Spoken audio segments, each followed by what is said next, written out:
तो समान अध्ययन का चौथा पेपर नीति शास्त्र, और नीति शास्त्र का सबसे महत्वपूर्ण विषय है केस स्टडी। पहला है उसका सैद्धांतिक पक्ष और दूसरा है केस स्टडी। दोनों में आपकी अच्छी कमांड होनी चाहिए, तब जाके इस पेपर पे अच्छे नंबर ला पाओगे आप। ठीक है, तो देखिए थ्योरी वाला पूरा सेक्शन मैंने आपको पढ़ा दिया, कोई कमी नहीं छोड़ी, एक एक टॉपिक मैंने पढ़ा दिया। पिछली लगभग 97-98 क्लासेस हमारी हो गई हैं और आप लोगों के बैचेज में भेजी जा चुकी हैं। अब आज से मैं केस स्टडी सॉल्व कराना सिखाऊंगा आप लोगों को। ठीक है, पहले बेसिक्स चलेंगे और कुछ थ्योरी, कुछ सिद्धांत जो आपको केसेस में यूज करने होंगे, जो आपको केस सॉल्व करने में मदद करेंगे, मैं वो सारे सिद्धांत बताऊंगा। ये मान के चलिए कि 100 नंबर से लेकर के 150 नंबर इतना जा कर के आपको केस स्टडी पे काम करना पड़ेगा, तब जा कर के आप काम कर पाएंगे। 100 से 150 के बीच में केस स्टडी का एक वेटेज है। ठीक है, तो ऐसे में केस स्टडी को हम हल्के में नहीं ले सकते हैं। और एक चीज़ और बता दूं, मैंने थ्योरी पढ़ा दी है, कई जगह पे एग्जांपल्स दिए हैं, लेकिन अब आपका काम ये होना चाहिए कि आपको मैंने बताया भी है कि साथ साथ बुक्स भी पढ़नी है आप लोगों को, या फिर अदर जो भी सोर्सेज देखते हो, या हाल फिलहाल में करंट अफेयर्स पे कोई घटना घटती है तो आपको एज अ एग्जाम्पल अपने थ्योरी के साथ लिखना है, सैद्धांतिक पक्ष के साथ लिखना है, और जितने केसेस मैं बताऊँगा इनको भी जोड़ना है थ्योरी के सेक्शन के साथ कि कहाँ पर किस मुद्दे से जुड़ाव होता है। आपको शुरुआत में मैंने जब थ्योरी पढ़ानी चालू की थी तो उसमें भी शुरुआत की 12-13 क्लासेस बेसिक थी, वही काम मैं केस स्टडी में करूंगा। यहाँ पे 12-13 क्लासेस तो नहीं लूंगा, यहाँ पे 3-4 क्लासेस आपकी ज़्यादा से ज़्यादा बेसिक होंगी, आधारभूत होंगी, जो आपको केस को समझने में मदद करेंगी। और इसके बाद, क्योंकि देखो मैं चाहता हूँ कि आपका फंडामेंटल मैं बहुत मजबूत करके रखूँ और फाउंडेशन आपकी बहुत अच्छी हो, समझ रहे हो ना।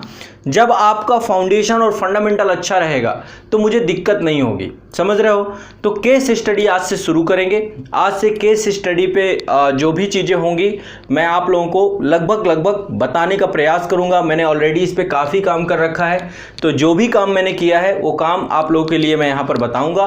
बाकी मैं आप लोगों से ये अपेक्षा रखूँगा कि आप लोग भी केस स्टडी को लेकर के प्रॉपर काम करते रहिएगा। जहाँ पे केसेस मिले मैक्सिमम सॉल्व करने की कोशिश करनी है, और कुछ केसेस जो मैं यहाँ पे करवाऊंगा उन्हें भी करना है। मेरा काम देखो क्या रहेगा, मेरा काम रहेगा मैं आपको जिस तरीके के केस आते हैं, अभी तक मैंने जो एनालिसिस किया है, कि चाहे वो संघ लोक सेवा आयोग हो या पिछले कुछ वर्षों से आपका उत्तर प्रदेश लोक सेवा आयोग हो या आपका मध्य प्रदेश लोक सेवा आयोग हो, जहाँ पे शासन में नैतिकता यानी नीति शास्त्र का पेपर प्रश्न पत्र जुड़ा हुआ है, यहाँ पे जो केस आ रहे हैं, तो टोटल मैंने 5 भागों में इसे बांटा है, 5 भागों में बांटा है। अभी मैं वो सब चीज़ें बताऊंगा कि ये 5 भाग कौन कौन से हैं। तो मैं 5 प्रकार के केसेस का एग्जाम्पल दिखाते हुए, आपके पिछले साल के प्रश्न पत्रों से एग्जाम्पल दिखाते हुए कि ये 5 प्रकार के केसेस हो सकते हैं, इनके यही आपको पूछे जाएंगे इर्द गिर्द करके, इन्हीं में से कोई एक टाइप आपको पूछा जाएगा। हो सकता है 5 के 5 टाइप जो है पूछे जाएं। हर बार जो है ऐसा होता है कि लगभग 5 के 5 टाइप पूछ लिए जाते हैं। तो यदि इनको समझने का तरीका आ गया, आपको केस को लिखने का तरीका आ गया, तो बात हमारी बन जाएगी। ठीक है, चलिए अब मैं पहले आपको थोड़ा सा बेसिक्स बताता हूं, फिर एक केस का एग्जाम्पल लेते हैं। ठीक है, एग्जाम्पल भी लेंगे। देखिए जब मैं आपको थोड़ा चीज़ें बताऊंगा ना, तो आपको आमतौर पे ज़्यादा अच्छे से समझ में आएगा। ठीक है, तो चलिए आप लोग भी लिखते जाइएगा चीज़ें। आज से हमें नीति शास्त्र और नैतिकता के अंतर्गत केस स्टडी को सॉल्व करना सीखना है। केस स्टडी मतलब कि व्यवहारिक जीवन में होने वाली घटनाएं। सैद्धांतिक पक्ष एक अलग मुद्दा होता है, लेकिन जो व्यवहार में चीज़ें करना होता है, कल के दिन आप एडमिनिस्ट्रेशन में जाएंगे, वहाँ पे आपका डिसीजन मेकिंग क्या होगा, तो यहाँ पे आपका निर्णय लेने की क्षमता का आकलन होता है। सबसे इंपॉर्टेंट चीज़, जब भी आपको केस स्टडी, कोई भी केस स्टडी पढ़ेंगे, कोई भी केस आपको मिलेगा, तो उस केस में आपको आमतौर पर 2 चीज़ें देखने को मिलेंगी। 2 चीज़ें कौन कौन सी देखने को मिलेंगी? कोई भी केस पढ़िए, आमतौर पे जितना मैंने देखा है मैं आपको लगभग बता देता हूं, और इस चीज़ को आप कोशिश करिएगा कि इस चीज़ को आप देखिएगा। आमतौर पे जब आप केस स्टडी पढ़ेंगे तो आप पाएंगे कि पर्टिकुलर किसी भी केस स्टडी पे एक परिस्थिति दी गई है, एक सिचुएशन दी जाएगी, आपको एक परिस्थिति दी जाएगी, एक परिस्थिति आपको दी जाएगी, एक सिचुएशन दी जाएगी, जिस सिचुएशन को आपके डील करने की पावर को देखा जाएगा कि उस सिचुएशन में आप क्या करते हैं। ठीक है, और आमतौर पर केस स्टडी में 3 पात्र होते हैं। किसी भी केस स्टडी को आप देखेंगे, अभी मैं एग्जांपल के तौर पे भी दिखाऊंगा, आमतौर पर देखो बोल रहा हूं, जनरलाइज करके आप देखेंगे तो केस स्टडी पर आमतौर पर 3 पात्र होते हैं, जिसमें से एक पात्र आप स्वयं होते हैं। एक पात्र आप स्वयं होंगे कहीं पर, मतलब आप स्वयं होंगे, यानी कि इस पूरी केस स्टडी के नायक आपको बना दिया जाएगा, एक्टर आप रहोगे, आपसे बोला जाएगा करने के लिए। समझ रहे हो? जब आप केस स्टडी को देखोगे तो आप पाओगे कि केस स्टडी में एक सिचुएशन दी गई है, एक परिस्थिति दी गई है, और उस परिस्थिति में 3 पात्र दिए गए हैं। 3 पात्रों में एक पात्र आप स्वयं रहोगे, जो कि आप एक्ट करोगे, आपसे उम्मीद की जाएगी कि अब आप इसमें क्या एक्शन लोगे, क्या एक्ट करोगे। ठीक है?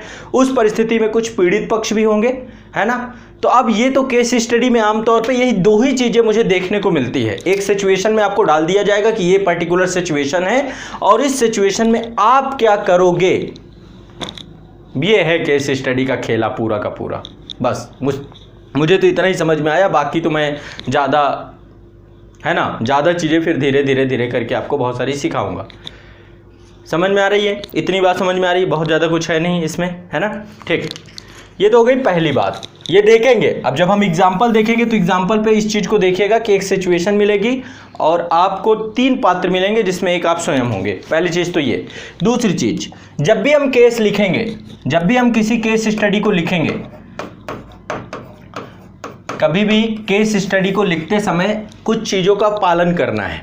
क्या क्या पालन करना है? सबसे पहले जब भी केस स्टडी को पहले तो अच्छे से पढ़िए, पढ़ने में उस परिस्थिति को समझिए जो सिचुएशन आपको दी जा रही है। उस सिचुएशन में चूंकि एक्ट आपको करना है तो यहाँ पे आपका डिसीजन मेकिंग और निर्णय दोनों चीज़ों को हो सकता है। तो देखो, सॉल्व करने के चार मेथड पे हमें इसे सॉल्व करना है। 4 मेथड पे सॉल्व करने का मतलब ये है कि 4 स्टेप होने चाहिए, 4 पैराग्राफ आपको कम से कम किसी भी केस को लिखते समय ध्यान में रखने चाहिए। सबसे पहला, जब आप केस स्टडी को लिखेंगे, इसका उत्तर लिखने का प्रयास करेंगे, तो इसके आंसर में एग्जामिनर आपसे क्या क्या चाहता है, क्या क्या उसकी डिमांड होती है। ठीक, पहले डिमांड निकल के आती है कि आप कम से कम केस में क्या समझे, यानी कि केस का एक इंट्रोडक्शन, परिचय। थोड़ा ज़्यादा नहीं करना, परिचय बहुत ज़्यादा नहीं देना है। कभी भी कोई भी केस पढ़ना है, पढ़ने के बाद जब आप उसका आंसर लिखेंगे तो सबसे पहले इंट्रोडक्शन देंगे, लगभग 20 से 25 शब्दों में। 20 से 25 शब्दों में आप उसको इंट्रोड्यूस करेंगे। बताइए, कोई दिक्कत है? इतनी सी बात। पहला आपको परिचय देना, शुरुआत। जब मैं आंसर फॉर्मेट भी बता रहा हूं, और फिर इसके बाद आज जो है कुछ सिद्धांत बताऊंगा आपको, कुछ थ्योरी बता के जाऊंगा, जिन थ्योरिकों को हमें इम्पोज करना है ना? जब मैंने आपको पढ़ा रहा था तो पढ़ाते समय भी मैं बीच बीच में बोल रहा था कि देखो, हमें इसको केस स्टडी सॉल्व करते समय प्रयोग करना है, इस सिद्धांत को केस स्टडी सॉल्व करते समय प्रयोग करना है। लेकिन अब मैं ये पूरे सिद्धांत आपको, ज़्यादा नहीं 10-15 सिद्धांत आपको लिखवा दूंगा, ताकि जब आपको किसी सिचुएशन में डाला जाए, जब आपको किसी परिस्थिति में डाला जाए, तो आप डायलेमा में ना आए। आप ऐसा ना हो जाए कि किम कर्तव्य विमूढ़ बन जाए कि मैं क्या करूं क्या ना करूं, डोलड्रम में ना पड़े।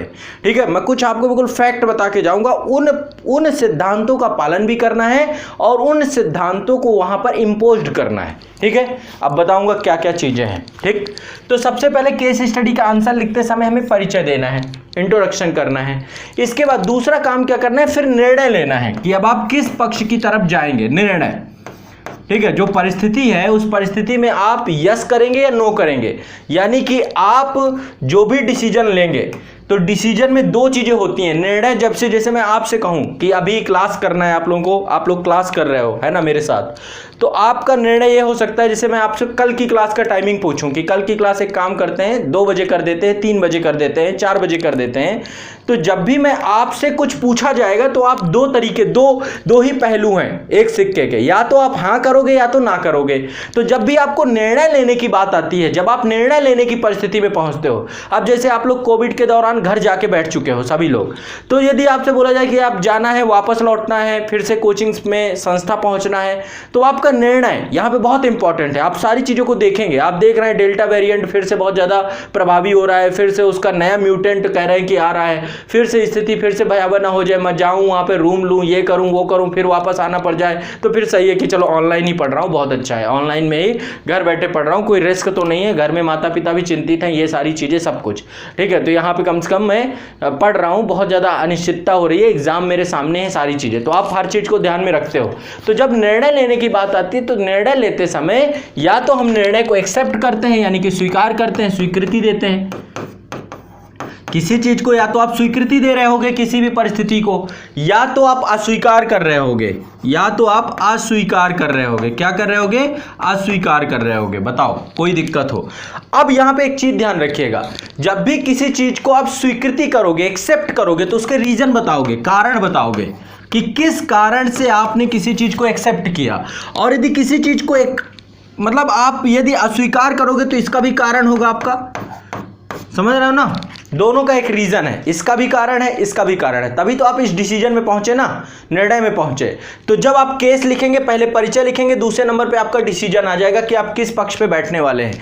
लेकिन डिसीजन हवा हवाई नहीं होना चाहिए, आपका निर्णय हवा हवाई नहीं होना चाहिए, तथ्य परक होना चाहिए, वस्तुनिष्ठ होना चाहिए, ऑब्जेक्टिविटी होनी चाहिए उसमें, है ना। तो उसके लिए कम से कम 3 कारण आपके पास होने ही चाहिए। 3 कारण, 3 रीजन हमें लेकर चलना ही है, मतलब कोशिश यही करना है। और इन तीनों कारणों को फिर लिखना है। ये जो कारण है आपके, इन तीनों कारणों को लिखना है कि आप किस डिसीजन को कैसे कर रहे हैं। समझ में आ रहा है? फिर आप कारणों को लिखेंगे, पहले इंट्रोडक्शन, फिर निर्णय लेंगे कि आप किसी चीज के किस पक्ष पे खड़े हो रहे हैं, और फिर उस निर्णय को लेने के पीछे के कारणों को आप लिखेंगे। कम से कम 3 कारण लिखने चाहिए, अकॉर्डिंग टू मी 3 पैराग्राफ आपको बनाना चाहिए। और फिर लास्ट में आपको एक निष्कर्ष पे आना चाहिए जो कि सकारात्मक होना चाहिए, समाज कल्याण को लेकर के होना चाहिए, जनहित में होना चाहिए, है ना, सबके हित में होना चाहिए, सार्वभौमिक होना चाहिए। तो आपको लास्ट में एक निष्कर्ष में आना है और अपना खुद का व्यू पॉइंट भी आप दे सकते हैं। ये 4 स्टेप होते हैं किसी भी केस को सॉल्व करने के लिए। देखो बहुत सिंपल बता रहा हूँ, अभी आपको एग्जाम्पल के साथ अभी समझा दूंगा, ज़्यादा टाइम नहीं लगेगा मुझे। आपको अभी एक एग्जाम्पल दूंगा, एक एग्जाम्पल पे आप तुरंत मेरी बात पे हुंकारी भरने लग जाओगे।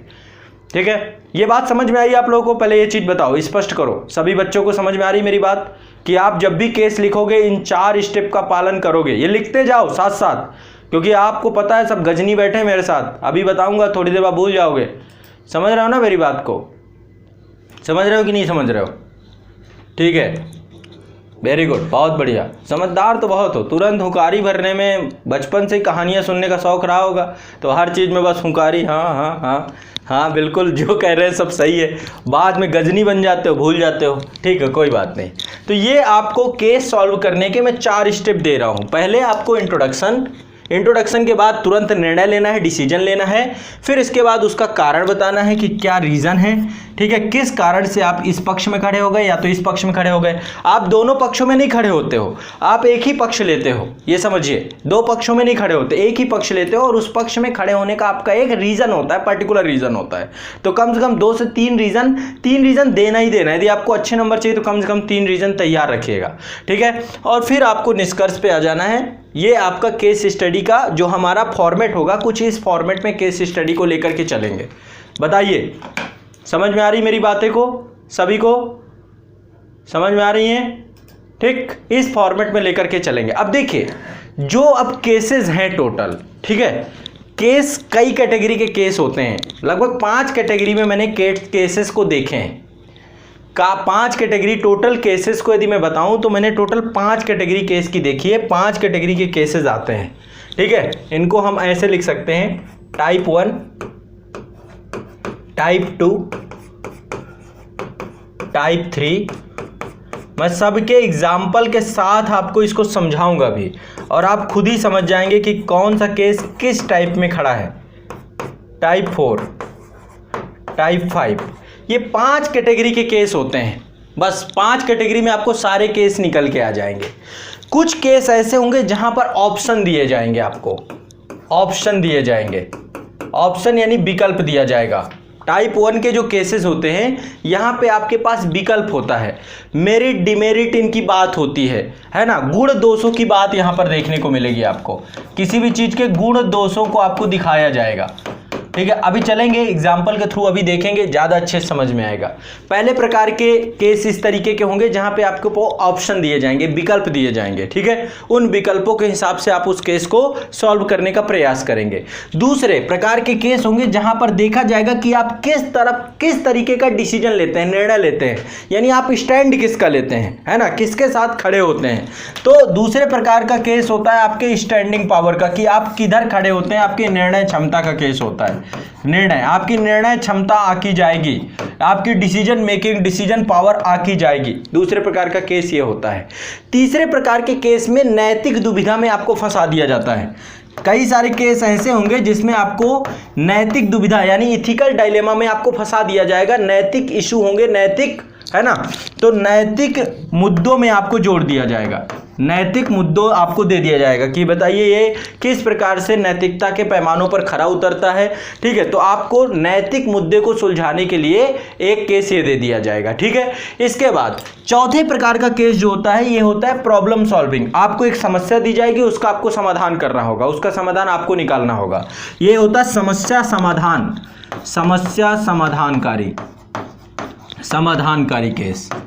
ठीक है, और पांचवें प्रकार का जो केस आपको मिलेगा, पांचवें प्रकार का केस जो होगा वो स्टेटमेंट होगा किसी का।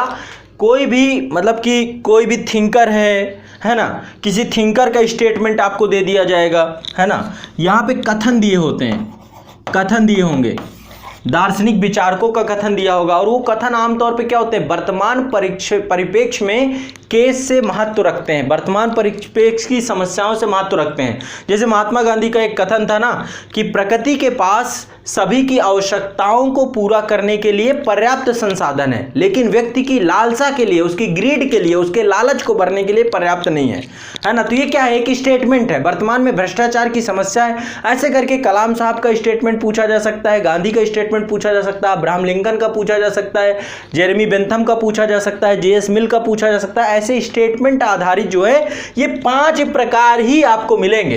किसी में आपको ऑप्शन मिल जाएंगे, मेरिट डिमेरिट मिल जाएंगे, किसी में आपके निर्णय क्षमता को आका जाएगा, किसी में आपको नैतिक मुद्दों में फंसा दिया जाएगा, इथिकल डायलेमा में दे दिया जाएगा, किसी में आपको प्रॉब्लम सॉल्विंग में ले जाया जाएगा, किसी में आपको कथन स्टेटमेंट दिए जाएंगे, उन्हें आपको सॉल्व करने होंगे। समझ रहे हैं। अब ये मैं एग्जाम्पल के थ्रू आपको बाद में लिखवाऊंगा, लेकिन पहले मैं चाहता हूं ये सब लिखते जाइए, साथ साथ लिखते जाइए। तो देखो मैंने 2 चीजें आप लोगों को अभी बता दी। पहला चीज बताया कि केस स्टडी में हमें लिखना कैसे है। पहले तो मैंने बताया कि किसी केस में होता क्या क्या है। केस में आपको आमतौर पर 2 ही चीजें मिलेंगी, एक सिचुएशन मिलेगी और 3 पात्र मिलेंगे। आमतौर पर उन 3 पात्रों में एक आप स्वयं भी हो सकते हो। दूसरा मैंने आपको बताया कि केस जब हम लिखेंगे तो लिखने का हमारा फॉर्मेट क्या होगा, हमें ये चीजें देखना है। ठीक है, देखो यहां पे 20 से 25 वर्ड मैं आपको बोल रहा हूं, हार्डली 30 तक भी चले जाओ तो कोई बात नहीं है। यहां पे जब आप डिसीजन लोगे किसी चीज का तो ये भी 20 से 25 वर्ड पे ही जाओगे। ठीक है, लेकिन जब आप रीजन लिखोगे तो यहां पे आपको थोड़ा सा ज्यादा गौर फरमाना है। लगभग 90 शब्द यहां पर लेकर के आओगे। मान लो 150 से 200 शब्द ही लिखने होते हैं। ठीक है, और निष्कर्ष भी आपका 20 से 25 या 30 शब्दों तक निष्कर्ष निकल जाना चाहिए। तो ये आपका टोटल जो है 200 शब्दों में कहानी हो जाएगी। ज्यादा लिखने की कोशिश मत करना। कई बार आयोग में थोड़ा सा जगह ज्यादा यदि मिल जाती, जगह तो वैसे वो लिमिटेड रखते हैं, लेकिन कई बार केस सॉल्व करना भी देखो आपको इतना आसान आ जाएगा कि आपको मजा आने लग जाएगा केस सॉल्व करने में। अब मजे के चक्कर में आप केस सॉल्व करने में इथिक्स में टाइम बहुत खराब कर देंगे, क्योंकि इथिक्स के पेपर की सबसे बड़ी चीज ये है कि थ्योरी सेक्शन में सोचना बहुत पड़ता है, इतना आसान नहीं है। थ्योरी में मैंने जो आपको पढ़ा दिया, अब यदि उसमें आपने सोचा नहीं, उस पर आपने काम नहीं किया, ऑलरेडी आपने खुद के एग्जाम्पल नहीं क्रिएट किए, तो आपको बहुत ज्यादा उस पर फायदा मिलेगा नहीं, ये भी ध्यान रखिएगा। इसलिए आपको अब ऑलरेडी चीजों को सोचना है, एग्जाम्पल क्रिएट करना है, उसे समझना है, ये बहुत जरूरी है। वहां पे ऑन द स्पॉट फिर आपका ब्रेन उसी तरीके से काम करेगा, क्योंकि वहां पे बुक से नहीं आता है, वो पूरा एक सिनेरियो क्रिएट करते हैं। टॉपिक वही है, जो टॉपिक मैंने लिखवा दी है, जो शब्दावली लिखवा दी है, उससे बाहर नहीं आएगा। ठीक है, समझ भी आपकी बहुत अच्छी विकसित करवा दी, लेकिन अब मुद्दा है कि आप कितना काम करोगे। आप चीजों को ब्रेन लेवल पे सोच रहे हो कि नहीं सोच रहे हो, आपका थिंकिंग प्रोसेस कितना बढ़ा है ना। बात नहीं पढ़ लेने से नहीं हो जाता कि ईमानदारी को आपने पढ़ लिया, अब बात है कि उसको लेकर के आपने कॉन्सेप्ट क्या डेवलप किया। ठीक है, तो ये सब चीजें अब आपको केसेस से क्लियर हो जाएंगी सारी चीजें। ठीक है, तो पहले केस सॉल्व करने का तरीका, फिर केसेस के प्रकार मैंने बता दिए कि केस कितने प्रकार के आ सकते हैं और फिर इनको सॉल्व कैसे करते हैं। ठीक है, इतनी सी बातें हमारी हो गई। अब देख ध्यान रखिएगा, जब भी आप केस सॉल्व करेंगे तो आपको थ्योरी का सहारा लेना है। यानी कि जो सैद्धांतिक पक्ष आपने पढ़ रखा है ना, उसका सहारा लेना है। तो मैं कुछ सिद्धांत आपको बताऊंगा ताकि आपको केस सॉल्व करने में तकलीफ ना हो, दिक्कत ना आए आपको किसी तरीके से। यदि मैं आपको ये नहीं सिखा पाया ना तो बहुत बड़ी फिर दिक्कत हो जाएगी आप लोगों के साथ। यदि मैं केस सॉल्व में आपको सिद्धांत नहीं बताया, नैतिक सिद्धांत नहीं बताया, और ये चीज मैंने आपको बताया है, लेकिन इसके बावजूद भी यदि आपको नहीं बता पाए तो फिर आप बहुत अच्छे से केस सॉल्व नहीं कर पाओगे। तो शुरुआत में जो हमारी 2-3 बेसिक क्लास होनी है, इसमें मैं कम से कम आपको 10 से 12 या 15 जितने भी हो सकते हैं सिद्धांत बता दूंगा, जिन सिद्धांतों को आप देखोगे कि केस में कौन सा सिद्धांत फिट हो रहा है, और फिर आपको निर्णय लेने में दिक्कत नहीं होगी, आप तुरंत स्टैंड कर लोगे। मैं सिर्फ आपकी इस पूरे सिद्धांतों के माध्यम से डिसीजन मेकिंग चेंज करना चाहूंगा ताकि आपको निर्णय लेने में दिक्कत ना हो। कई बार होता है कि आपके वरिष्ठ अधिकारी को आपके सामने खड़ा कर दिया जाएगा, है ना, कि आपका वरिष्ठ अधिकारी है, आपका प्रमोशन होने वाला है और ऐसी सिचुएशन है, वहां पे भ्रष्टाचार का मामला है, ऐसे में क्या डिसीजन लोगे। अब देखो यहां पे क्या कर दिया, आपके व्यक्तिगत स्वार्थ को भी जोड़ दिया गया, है ना, और साथ ही आपके वरिष्ठ अधिकारी को भी जोड़ दिया गया, भ्रष्टाचार जैसी एक वैश्विक समस्या को जोड़ दिया गया। तो ऐसे में फिर डिसीजन लेने में आप पैसा पता चला डायलेमा में आ गए, है ना।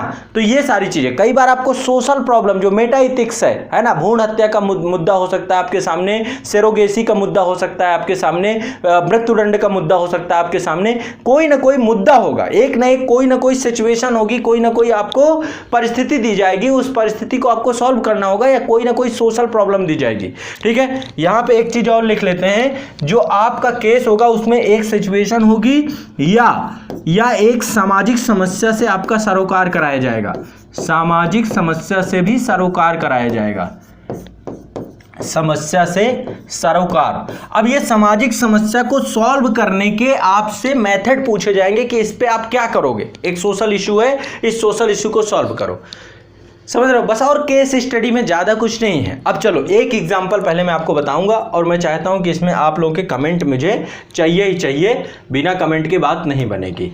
ठीक है, एक केस स्टडी हम यहां पे देखेंगे, एक केस स्टडी आप लोगों के सामने है। ठीक है, ये छोटी नहीं हो पाएगी क्या, मैं पढ़ के सुना रहा हूं। अच्छा चलो पढ़ के सुना रहा हूं, ठीक है, ध्यान से सुनिएगा। यहां पे कह रहा है आपको अपनी मां के माध्यम से जानकारी मिलती है। अब देखो मैंने जो आपको बताया आप देखते जाना है, केस स्टडी से आपको खुलना चालू हो जाएगा पूरा पेज, जितना मैंने बताया आपको, यानी कि एक्टर आप स्वयं हो। यहाँ पे स्वयं आप आ गए, ये कौन है, एक्टर है, पात्र है, इसी को सारा काम करना है, इसी को हल करना है। आप हमेशा एक्टर रहोगे, ध्यान रखना, मैक्सिमम जगह पे एक्टर आप ही को बनाया जाएगा। आपको अपनी मां से दूसरा पर्सन मिल गया, यहाँ पे दूसरा पर्सन, ये पहला पर्सन है, ये दूसरा पर्सन है, के माध्यम से जानकारी मिलती है कि आपके पड़ोसी, ये तीसरा पर्सन देखिए आपको मिल गया, 3 पर्सन मैंने आपको बताए थे, तीसरा पर्सन भी मिल गया। आपको आपकी मां के माध्यम से जानकारी मिलती है कि आपके पड़ोसी की पत्नी, देखो पड़ोसी की पत्नी, समझ रहे हैं, ये तीसरा ही है ना, पड़ोसी की पत्नी। वैसे चौथा पॉइंट, चौथा पर्सन भी आपको निकल के आ रहा है, पड़ोसी एक पर्सन हो गया, उसकी पत्नी चौथा पर्सन। ठीक है, गर्भवती है, कम से कम 3 आपको आमतौर पे मिलेंगे, ज्यादा भी हो सकते हैं, गर्भवती है। ठीक है, आपके पड़ोसी ने इसका अल्ट्रासाउंड करा लिया है। अब देखो अभी महिला गर्भवती है और अल्ट्रासाउंड करा लिया है। मेटा इथिक्स में कन्या भ्रूण हत्या, ये सारे टॉपिक आप लोगों ने पढ़ा, मैंने पढ़वाए भी हैं आप लोगों को। अब यहाँ पे देखिए ये एक इलीगल काम करवाया उसने, यानी कि यदि आपको पता है ना कि प्री मैच्योरिटी अल्ट्रासाउंड कराया जाता है, लेकिन आगे अभी देखिए अपराध, अल्ट्रासाउंड कराना अपराध नहीं है ना, गर्भवती होने के दौरान अल्ट्रासाउंड कराया जा सकता है, बच्चे की स्थिति क्या है, स्वस्थ है नहीं स्वस्थ है, कोई दिक्कत तो नहीं है ना, तो डॉक्टर टाइम पे रिकमेंड करता है, करा लिया, और उसे ज्ञात हुआ है कि गर्भ में पल रहा बच्चा लड़की है, लेकिन यहाँ पे लिंग परीक्षण हो गया, यहाँ पे अल्ट्रासाउंड के माध्यम से लिंग परीक्षण, तो एक अपराध हो गया। यहाँ पे क्या कर दिया इसने, एक अपराध कर दिया, कानून के नजरिए से भ्रूण लिंग परीक्षण क्या होता है, अपराध होता है। लेकिन आगे चलते हैं, अभी सिचुएशन क्या है। देखो केस को थोड़ा पढ़ते समय ना थोड़ा सा बहुत अलर्ट रहना है, अलर्टनेस बहुत अच्छी होनी चाहिए हमारी। ठीक है, लड़की है, उसने अपनी पत्नी का गर्भपात कराने का निर्णय लिया है। उसने किया क्या है, अपनी पत्नी का गर्भपात कराने का। क्यों, क्योंकि पेट में लड़की है, हो सकता है लड़का होता तो वो क्या करता कि शायद गर्भपात नहीं कराता, समझ रहे हैं ना। यदि वही बच्चा लड़का होता तो संभवतः वो गर्भपात कराने की स्थिति में नहीं आता। ठीक है, आगे कराने का निर्णय लिया है। इस विषय में इस स्थिति में आप क्या करेंगे? अब आप क्या करेंगे? अब देखो, डाल दिया, एक्टर आपको बना दिया, आपके ऊपर डाल दिया कि अब आप क्या करोगे इस पूरे मामले पे। यदि कुछ बता सकते हो कमेंट के माध्यम से तो बताओ, नहीं तो फिर केस को मैं इसको सॉल्व कराऊंगा आप लोगों को, ठीक है। इसके बाद फिर सिद्धांत पढ़ेंगे। मैं बस ये एक एग्जाम्पल के तौर पे आपको दे रहा हूं कि देखो यहाँ पे एक सिचुएशन में आपको डाल दिया गया, एक सोशल सामाजिक समस्या दी गई और इस सामाजिक समस्या से आपको एक सिचुएशन में डाल दिया गया कि अब आपका क्या एक्ट होना चाहिए। आपकी जानकारी में है कि आपका पड़ोसी जिसकी पत्नी जो है गर्भवती है और उसने अल्ट्रासाउंड के माध्यम से लिंग परीक्षण करवा लिया है, और आपको ये जानकारी किससे मिली है? आपकी माँ के माध्यम से मिली है, और वो अपने बच्चे का क्या कह रहा है? वो गर्भपात करवाना चाह रहा है, और गर्भपात करवाने में आपका क्या निर्णय है, क्या डिसीजन है? तो कुछ आप लोग इस पे बताना हो तो थोड़ा फास्ट लिखिए, थोड़ा टाइम मत खराब करिएगा, ताकि मैं फिर, है ना, यदि कोई इस पे अपनी राय देना चाहता हो तो अब दे, फिर मैं इसके बाद इसको सॉल्व कराना चाहूँ। मैं बहुत बेसिक सॉल्व कराऊंगा, ठीक है, बेसिक्स, इसको बेसिक तरीके से, इसको बहुत ज़्यादा कुछ है नहीं, ऐसी केस स्टडी जो भी होती हैं। अवनीश कुमार कह रहे हैं किसी के जीने का अधिकार को नहीं, राइट टू लाइफ का हनन है। विराज जी कह रहे हैं उस हॉस्पिटल क्या है, अरेस्ट करेंगे। अच्छा, उस हॉस्पिटल को अरेस्ट कर लेंगे। एक चीज ध्यान रखिएगा, आप किसी पद और प्रतिष्ठा में नहीं है, ये भी ध्यान रखिएगा यहाँ पे सिचुएशन। एक चीज और बता रहा हूँ, केस में ऐसा ना हो जाना कि आप लोग अपने आप को कुछ भी मान बैठना। जो केस में बोला गया है आप लोगों को वही रहना। आप एक आम साधारण व्यक्ति भी हो सकते हैं, आप कहाँ से अरेस्ट कर सकते हैं? अरेस्ट करने का काम आपसे कहाँ से आ गया? दीपक शर्मा कह रहे हैं सबसे पहले उस व्यक्ति को अपराध के बारे में समझाने की कोशिश करेंगे, नहीं मानने पर पुलिस को कंप्लेन करने पे मदद ली जा सकती है। हाँ, थोड़ा सा ये देखो, ये पॉइंट इनका मुझे समझ में आ रहा है। विनीत तिवारी कह रहे हैं वह मेरा पड़ोसी है, मैं उसे सबसे पहले समझा लूँगा, यदि वह नहीं मानता तो फिर कंप्लेन करूँगा। ये भी ठीक है, दूसरा पॉइंट विनीत जी का भी सही है। रेखा कुमारी जी कहती हैं कि लिंग परीक्षण करना सबसे पहले, क्या लिखा है,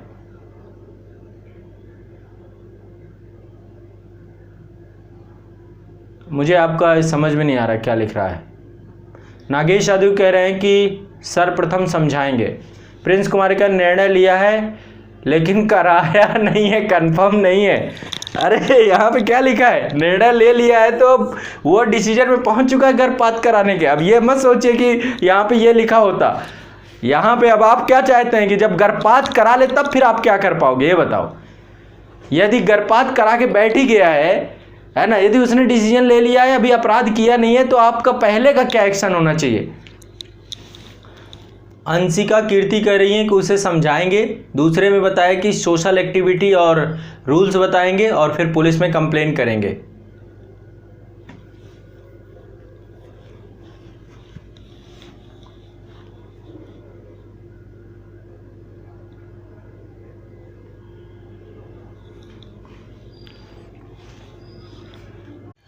तो थोड़ा गहराई पे जाओ इस पे। यदि गहराई पे जाओगे तो ज़्यादा अच्छा हो पाएगा। अभी आप लोग गहराई पे नहीं पहुंच पाए। मैं चाह रहा हूं कि आप वो पॉइंट निकालो जिस कारण से ये व्यक्ति लिंग परीक्षण तक पहुंच गया। क्या कारण है कि कोई व्यक्ति लड़की नहीं चाह रहा? समाज में ऐसी कौन सी समस्याएं हैं, इसको भी तो निकाल के लाइए। कई सारी चीज़ें आप निकालेंगे, फिर देखिए मज़ा आ जाएगा। कई पॉइंट आप लोग निकाल लाए हैं।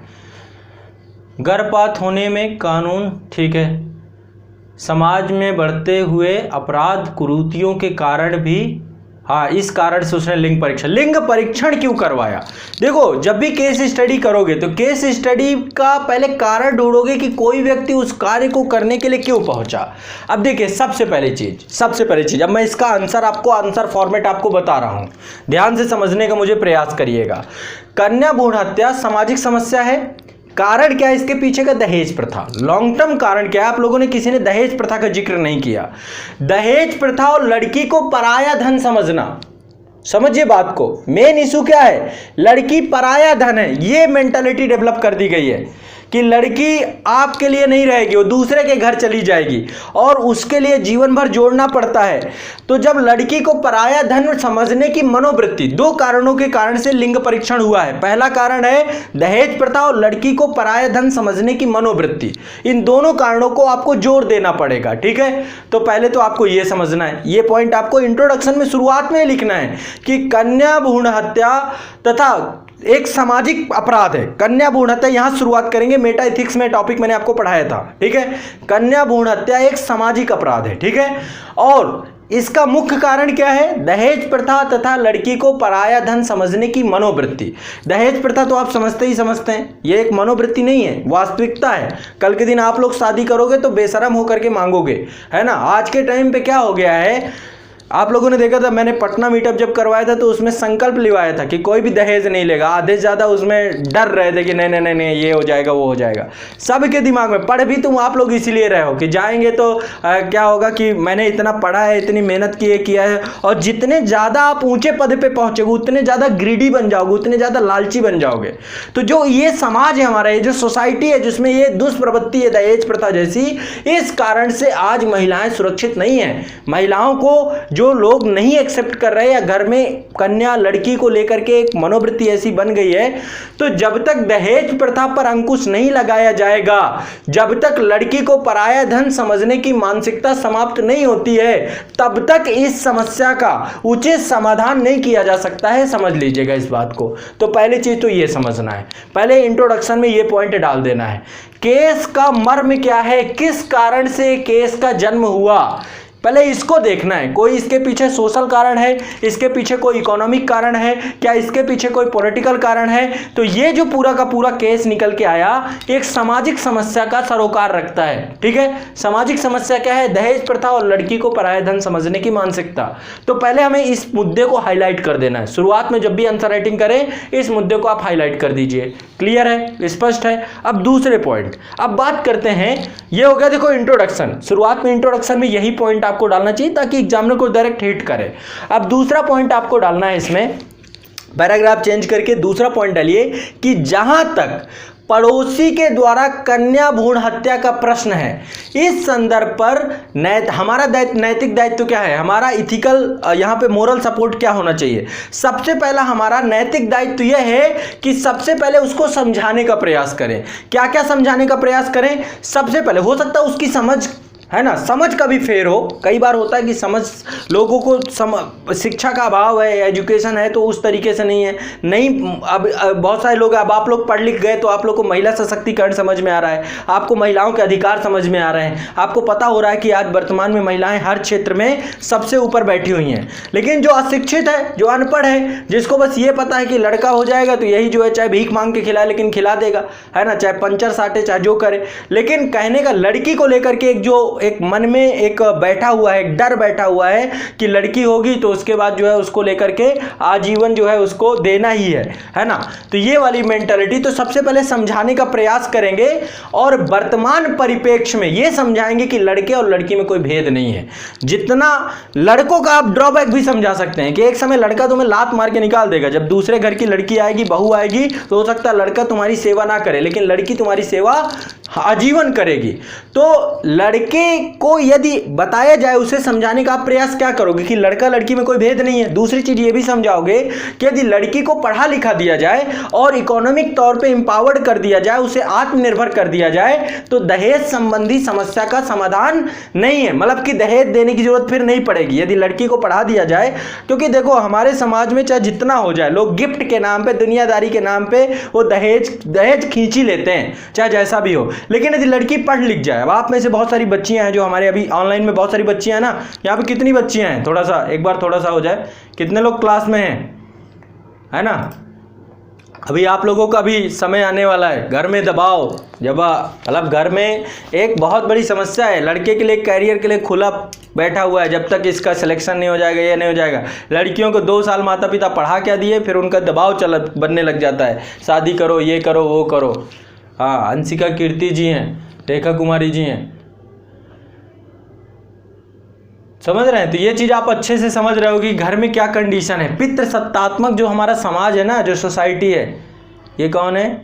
सोनी एकता जी हैं, हाँ, तो बेटा फिर ये पीड़ा आप लोग ज़्यादा अच्छे से समझते होगे।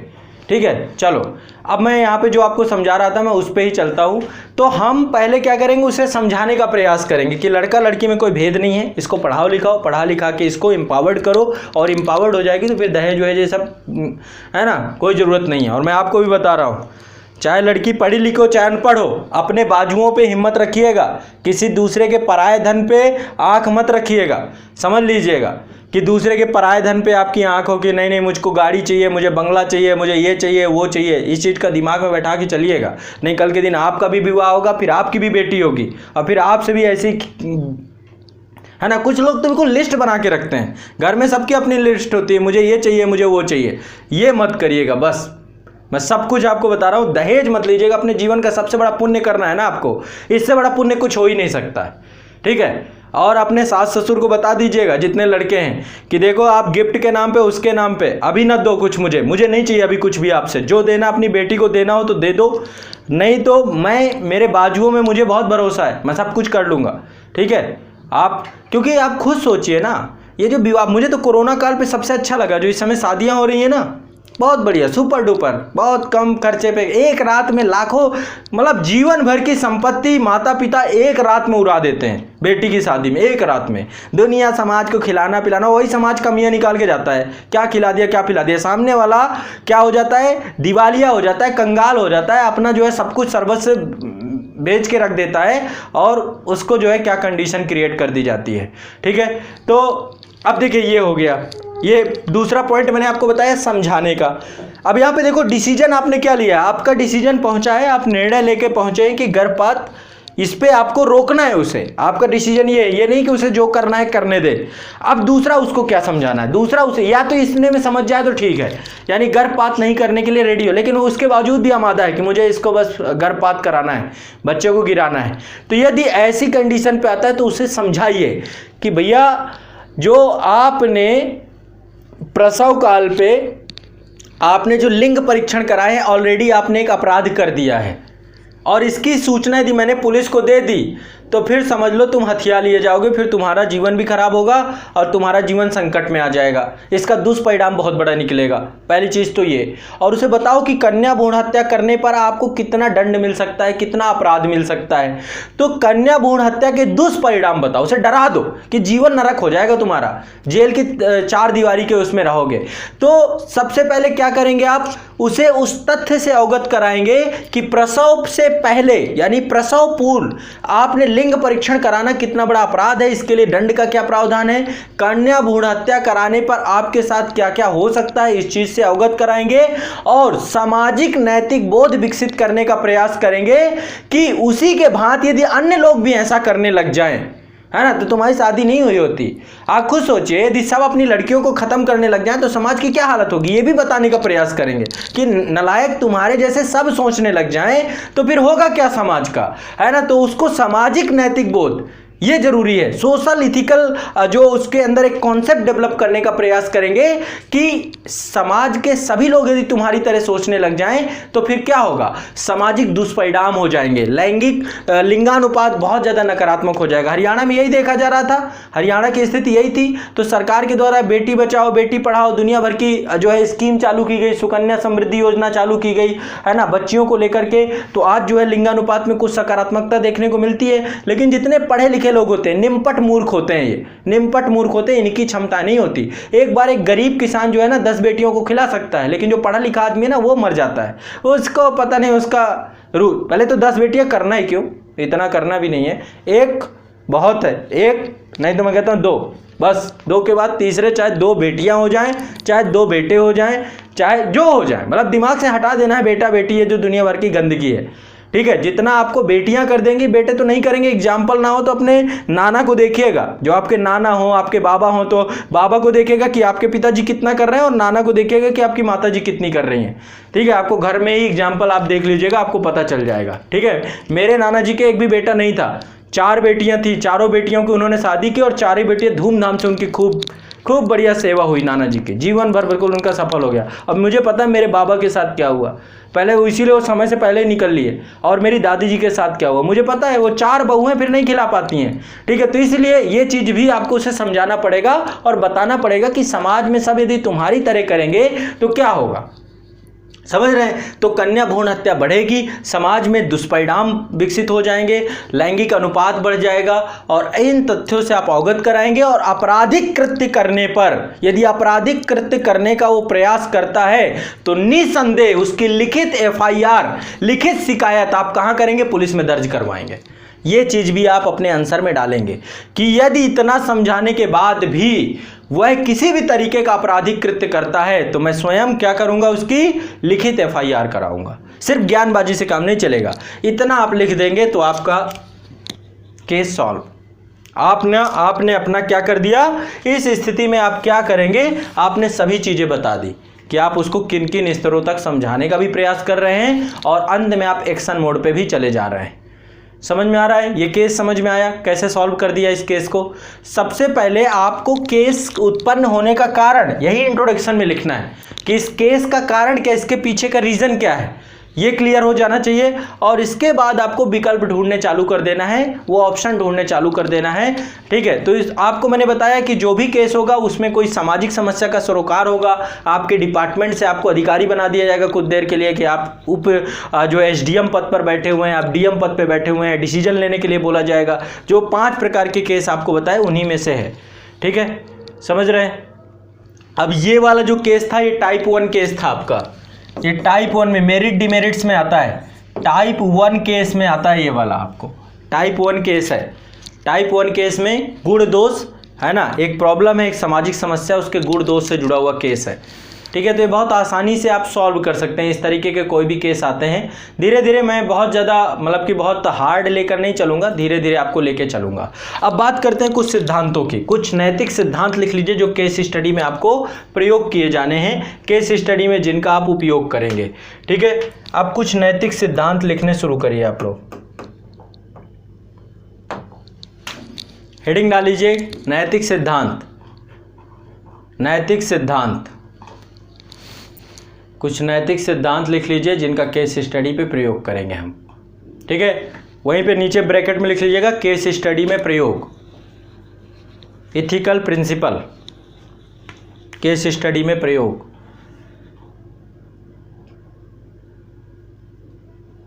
ठीक है।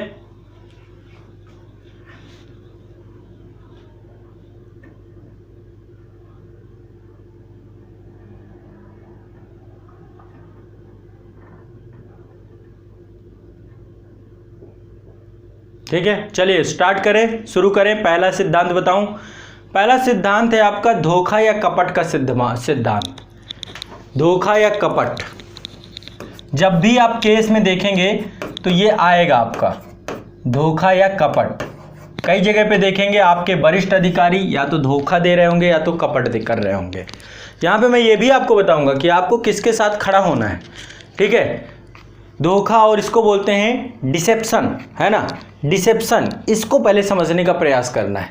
धोखा कितने प्रकार से दिया जा सकता है, किसी व्यक्ति को धोखा देना है तो धोखा 3 तरीके से दिया जा सकता है, समझिएगा। पहला तरीका होता है झूठ बोल करके। यदि मैं आपको झूठ बोलूं, कोई चीज़ गलत आपको मिसगाइड करूं, आपको गलत मार्ग दिखाऊं, गलत वक्तव्य दूं, है ना, तो ये क्या है, झूठ बोलने से आपको धोखा मिल सकता है। यदि कोई व्यक्ति झूठ बोले आपको तो यानी वो आपको धोखा दे रहा है, ठीक है, ठीक। कोई व्यक्ति आपको झूठ बोल करके धोखा दे सकता है। दूसरा, सूचनाओं को खत्म करके, है ना, जो सूचनाएं हैं तत्कालीन, उन सूचनाओं को खत्म करके या जानबूझ करके आधा सच बोलना, ठीक है। सूचनाओं को खत्म किया जा सकता है, सूचनाओं को खत्म करके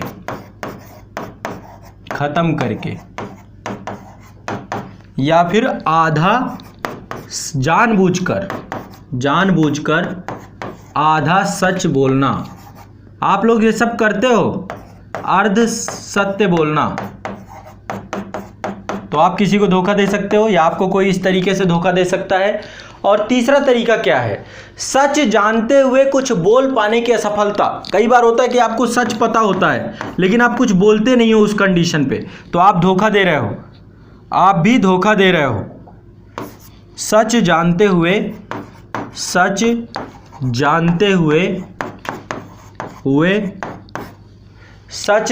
हुए कुछ बोल पाने की असफलता प्रिंसिपल ऑफ ऑनेस्टी के अंतर्गत आता है। सच जानते हुए कुछ बोल पाने की असफलता, ये बोल्डनेस के अंतर्गत आता है। आपके अंदर साहस कितना है। कई बार आपको लगता है घर में कोई गलत होता है, घर में आपके पिताजी गलत हैं, आपकी माताजी गलत हैं, लेकिन आप बोल नहीं पाते हो। कई बार होता है कि परिवार में आप देखोगे आपकी बीवी गलत है, आपको पता है कि ये कुछ काम नहीं करती है, कामचोर है, और घर में माता पिता से लड़ती है, दुनिया भर का उन्हें अपमानित करती है, बेइज्जत करती है, जलील करती है, और ऐसे में भी आप शांत बने रहते हो। ये हर जगह डिपार्टमेंट में भी आएगा। डिपार्टमेंट में आप देखोगे आपके वरिष्ठ अधिकारी खूब भ्रष्टाचार कर रहे हैं, सब कुछ कर रहे हैं, और आप नीचे हो, निम्न स्तर पे हो, तो आप कुछ नहीं बोल रहे हो क्योंकि आपको लगता है इनकी कलम से मेरा सारा कैरियर खराब हो जाएगा। सच जानते हुए भी कुछ बोल पाने की असफलता। लिखते जाइएगा, मैं बार बार इसको लिखवाऊंगा नहीं, मैं सिर्फ समझाऊंगा यहाँ पे। असफलता, ठीक है, ये धोखे का सिद्धांत है, कपट का सिद्धांत है, ठीक है, समझिएगा यहाँ पे। अब इसका ये क्या है, इससे आप क्या कर देंगे, इसको हमें क्या करना है, रिप्लेस करना है। धोखा और कपट को हमें रिप्लेस करना है। किससे रिप्लेस करना है, ईमानदारी के सिद्धांत से। ईमानदारी के सिद्धांत से इसको रिप्लेस करना है। ईमानदारी का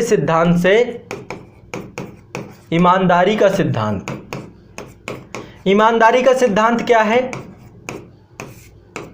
सत्य। ये जहां झूठ बोलना है यहां पे सत्य बोलना। सत्य मतलब क्या होता है, पारदर्शिता, जो है वो है ना। ईमानदारी के सिद्धांत इसको, तो आपको किसके साथ खड़ा रहना है, ईमानदारी के सिद्धांत। कोई भी केस देखेंगे आप, उस केस में आपको धोखा या कपट के सिद्धांत के साथ नहीं खड़े होना है। आपको किसके साथ खड़े होना है, प्रिंसिपल ऑफ ऑनेस्टी के साथ, ट्रस्ट के साथ। तब आप किसी का विश्वास बना पाएंगे। ईमानदारी का सिद्धांत ही विश्वास का सिद्धांत है। इसी से आप किसी का विश्वास जीत पाएंगे जब आप ईमानदार होंगे। समझ रहे हैं। कई बार जब आप फंसोगे, कई बार पुलिस महकमे और किसी में भी, तो आप पता करते हो कि अधिकारी भ्रष्ट है या फिर ईमानदार है। समझ रहे हो। तो जैसे कि आपको पता होगा, ई श्रीधरन जी के बारे में आपने सुना होगा। ई श्रीधरन को मेट्रो मैन बोलते हैं। तो ऐसे कई सारे, ई श्रीधरन हो गए, हर्ष मेंढर हो गए, अशोक खेमका हो गए, ऐसे बहुत सारे, मुकेश मेश्राम हो गए, दीपक रावत जी के बारे में आप जानते हो, उत्तराखंड में हैं। ऐसे बहुत सारे अधिकारी हैं, बहुत सारे ऑफिसर हैं जिन्होंने अपनी ईमानदारी के माध्यम से अपने विश्वास को सब तक पहुंचा दिया। आप आज तक ई श्रीधरन से नहीं मिलोगे। डॉक्टर एपीजे अब्दुल कलाम हो गए, है ना, या डॉक्टर मनमोहन सिंह हो गए। तो ये क्या है, अपनी ईमानदारी के दम पे, अपनी ईमानदार छवि के कारण से इन्होंने क्या किया, सबके विश्वास को जीत लिया। समझ रहे हो बात को, समझ रहे हो कि नहीं समझ रहे हो। ठीक है। तो प्रिंसिपल ऑफ ऑनेस्टी ये बहुत इंपॉर्टेंट है। और 2G स्पेक्ट्रम घोटाले में क्या हुआ, जो ए राजा महोदय थे उन्होंने अपने विश्वास को खत्म कर दिया। कैसे खत्म कर दिया, इन सब माध्यमों से। ठीक है, इन सब माध्यमों से खत्म कर दिया। तो आपको जब भी केस स्टडी सॉल्व करोगे तो आपको राष्ट्र हित को सबसे पहले रखना है। आप धोखा या कपट को कब को धोखा कपट, जब आप राष्ट्र हित को सबसे ऊपर रखें। किसको, अपनी कंट्री के हित को सर्वोपरि रखें। और जब आप व्यक्तिगत हित को नेग्लेक्ट कर दें, व्यक्तिगत हित नहीं आना चाहिए आपका, व्यक्ति हित या व्यक्तिगत हित आपका बिल्कुल नहीं होना चाहिए, इसको आप पूरी तरीके से डिनाई कर दें। ठीक है, आपको किसके साथ खड़ा होना है, देश के साथ, राष्ट्र के साथ। ठीक है, तो ये आपका पहला सिद्धांत है। जब भी केस में कहीं पर भी धोखा देने जैसी बात आपको दिख रही हो, आपको झूठ बोलने जैसी बात दिख रही हो, ऐसी कंडीशन में आप किसके साथ खड़े होंगे, प्रिंसिपल ऑफ ऑनेस्टी के साथ। समझ रहे हो, आपका डिसीजन क्या होगा, निर्णय क्या होगा, प्रिंसिपल ऑफ ऑनेस्टी। बताइए कोई दिक्कत हो,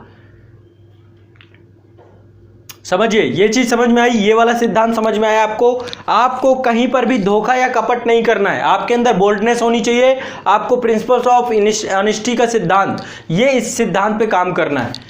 ईमानदारी के साथ खड़े रहना है, ना कि इसके साथ। कोई भी धोखा कपट दे रहा है, इसका विरोध करना है। ठीक है, इसका विरोध करना है। यहां पे लिखा हुआ है ना, धोखा कपट यहां से भी होता है। सच जानते हुए भी कुछ बोल पाने में असफल यदि आप हैं तो आप धोखा कर रहे हैं, आप धोखा कपट दे रहे हैं, आप झूठ बोल रहे हैं, आप सूचनाओं को खत्म करने का प्रयास कर रहे हैं, आप धोखा कपट दे रहे हैं। ऐसे काम पे आपको संलग्नता नहीं रखनी किसी भी केस में। समझ रहे हो बात को, क्लियर है कि नहीं क्लियर है, बताओ। यह सिद्धांत क्लियर है। ठीक है, बिल्कुल ये लिखते जाना सारी चीज़ें, जो एग्जाम्पल बताता जाओ एग्जाम्पल भी लिखते जाना। आपको अपना विश्वास डेवलप करना है, ट्रस्ट डेवलप करना है और राइट टू ये प्रिंसिपल ऑफ ऑनेस्टी के साथ खड़े रहना है, तब आप ट्रस्ट डेवलप करोगे। ठीक है, क्लियर। अगला सिद्धांत देखते हैं। अगला सिद्धांत है आपका हानि नहीं पहुंचाने का सिद्धांत।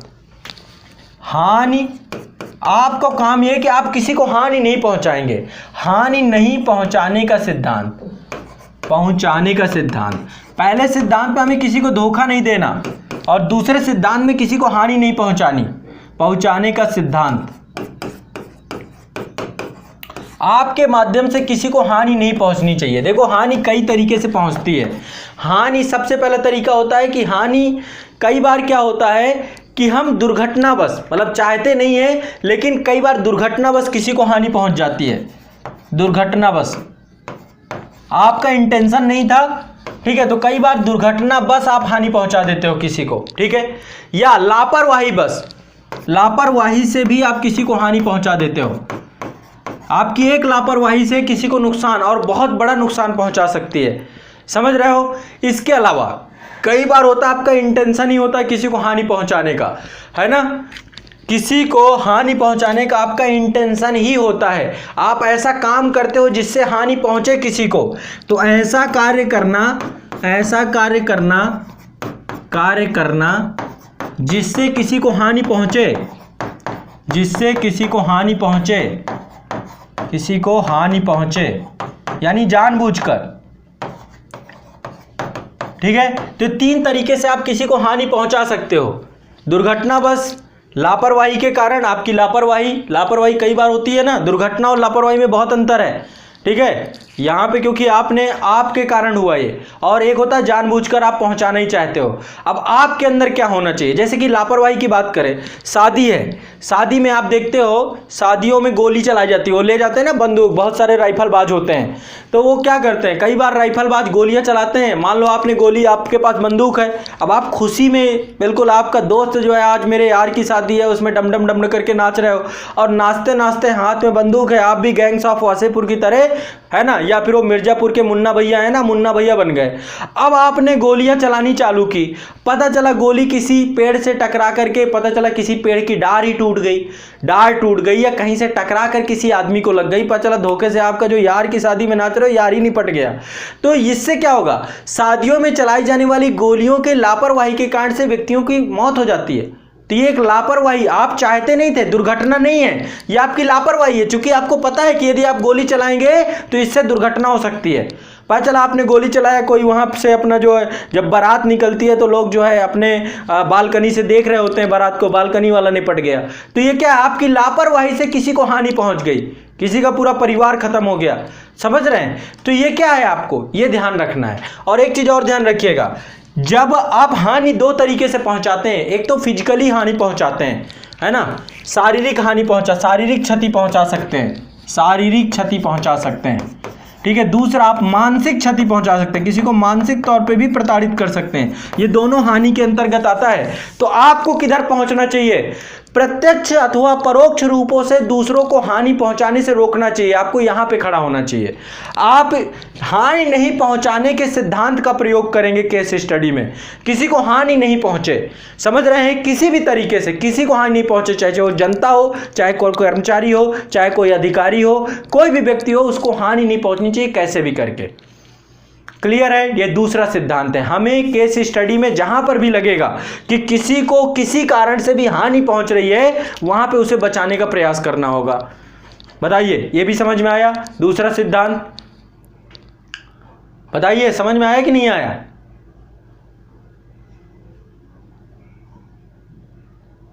बताइए, क्लियर है। तो आपको पहले मैंने बताया, आप धोखा और कपट नहीं करोगे, कहीं पर भी धोखा कपट करने की बात आती है। और धोखा कपट कैसे करते हैं ध्यान रखिएगा, बता रहा हूं, ये लिख लेना। आप यदि कहीं पे भी झूठ बोल जाते हो, धोखा कपट कर जाओगे। आप सूचनाओं को खत्म करने का प्रयास करते हो, धोखा कपट कर जाओगे। सच जानते हुए भी सच नहीं बताते हो, धोखा कपट कर पाओगे। आपको ये कुछ भी नहीं करना है, आपको यहां खड़े रहना है, इस सिचुएशन में खड़े रहना है। राष्ट्र हित सर्वोपरि होना चाहिए, देश का हित सर्वोपरि होना चाहिए अपने बचाव के लिए कि भैया मेरा प्रमोशन नहीं होगा तो मैं अपने वरिष्ठ अधिकारी से पंगा क्यों लूं, देश का नुकसान हो जाएगा, जनता का नुकसान हो जाएगा, संविधान का नुकसान हो जाएगा। तो आपको अपने आप को निछावर करने की बात आ जाए तो निछावर करना है। इतना बोल्डनेस होना चाहिए कि आपका यदि वरिष्ठ अधिकारी कुछ गलत कर रहा है तो आपको बोल्डनेस के साथ खड़े होकर के उसे आप प्रतिकार कर सकें, उसे बोल सकें। समझ रहे हैं मेरी बात को? क्लियर है? और दूसरा सिद्धांत, किसी को भी हानि नहीं पहुंचाएंगे, किसी को भी हानि नहीं पहुंचाएंगे। क्लियर है? अब तीसरा सिद्धांत, बस ये लास्ट है, बाकी कल फिर पढ़ाऊंगा। अगला है निष्ठा का सिद्धांत। अगला है निष्ठा का सिद्धांत। निष्ठा का सिद्धांत, इसका भी पालन करना है आपको। ठीक है, इसको बोलते हैं फिडिलिटी, है ना, प्रिंसिपल ऑफ फिडिलिटी।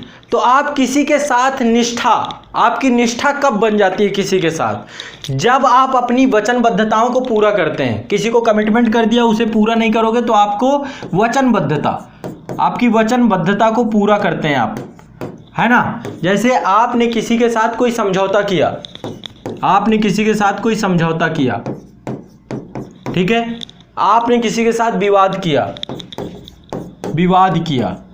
आपने किसी के साथ कोई भी शपथ की, मतलब शपथ एफिडेविट या कुछ भी, है ना, आपने किसी के साथ कोई वादा किया, आपने किसी के साथ शपथ किया, कुछ भी आपने किया, है ना। जब कल के दिन आपकी नौकरी लगेगी तो नौकरी लगते समय भी आपको शपथ समारोह होगा, आपका शपथ ग्रहण समारोह। भारत का राष्ट्रपति भी मुख्य न्यायाधीश, भारत के मुख्य न्यायाधीश के सामने शपथ लेता है, अपने पद की गोपनीयता की शपथ लेता है। जितने भी जो भी पद भारत में बने हुए, कल के दिन आप IAS अधिकारी बनोगे, आप लोग का भी शपथ ग्रहण होगा, तब आप उस पद की योग्यता, बिना शपथ के आप उस पद की योग्यता के योग्य नहीं होगे। तो अपनी वचनबद्धताओं को, अपने समझौताओं को, तब आप निष्ठावान बने रहोगे। और आपको निष्ठा का सिद्धांत का पालन करना है।